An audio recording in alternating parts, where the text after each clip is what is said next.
This is an excerpt of the search and rescue boat SAR-1 about to launch. It's told from the perspective of the protagonist, Jane Oliver, who's communicating with her executive officer, Wen Ho. The Longhorn's interior was cramped even by space-going standards. Where the Navy insisted on deck gray and black for camouflage, the search and rescue-oriented Coast Guard insisted on white and the fluorescent orange of their suits. Oliver squinted against a riot of color. The Longhorn could pressurize and heat its interior if needed, but it was a cumbersome process, and with the crew expecting to deploy to the moon's surface, they'd be relying on their suits to handle that work.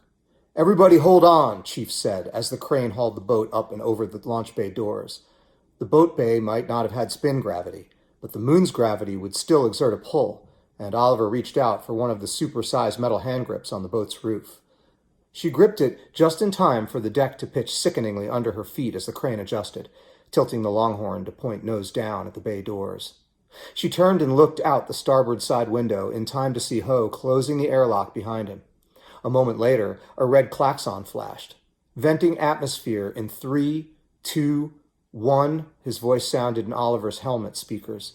She knew Ho was using the crew-wide channel, and that everyone else on the boat was hearing him as well. Opening bay doors. Below them, the bay doors slid slowly open, and the moon stretched out beneath them. "Sound off," Chief called to the crew, the speakers in his helmet making his voice sound tinny. This was a ritual officers weren't supposed to hear, Oliver knew. But she had barged onto this boat, and that meant she would have to shut up and pretend it wasn't happening. "Honor, respect, and devotion to duty, Chief," the crew responded, casting worried glances at Oliver. "Not that bullshit," Chief said. "Sound off for real." The crew's discomfort was palpable, and Oliver felt a pang of guilt for being the cause of it. Small boats just didn't get underway with the cutter's skipper on board, but the thought of Tom out there without her made her stomach do loops. If it was a weakness to want to go help him in person, it was one she would indulge.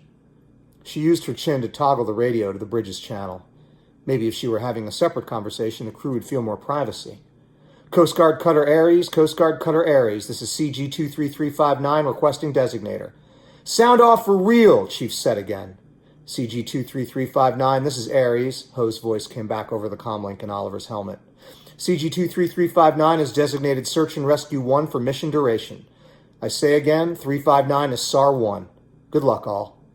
"We have to go out," the crew said now, eyes locked on the bay doors, still sliding open, the velvet black of the void swirling below. "But we don't have to come back," Chief said. "Let's go save some lives." The moon's surface glowed, swathed in blots of gray terrain that looked like mist to Oliver's naked eye. The sun's radiation bathed them, blocked by the shielding in the Longhorn's hull and the armor of their hardshells. The wash of it made the moon blink like a warning. "Boat checks are green. Ops normal," Chief radioed to Ho on the bridge. "Go when ready." "Roger that," Ho said as the bolts fired and the crane released them. SAR-1, launch. They fell. Thanks again, everyone. If you enjoyed this reading, please consider donating to Worldbuilders. Every $10 you donate gets you a chance to win amazing prizes and make the world a better place.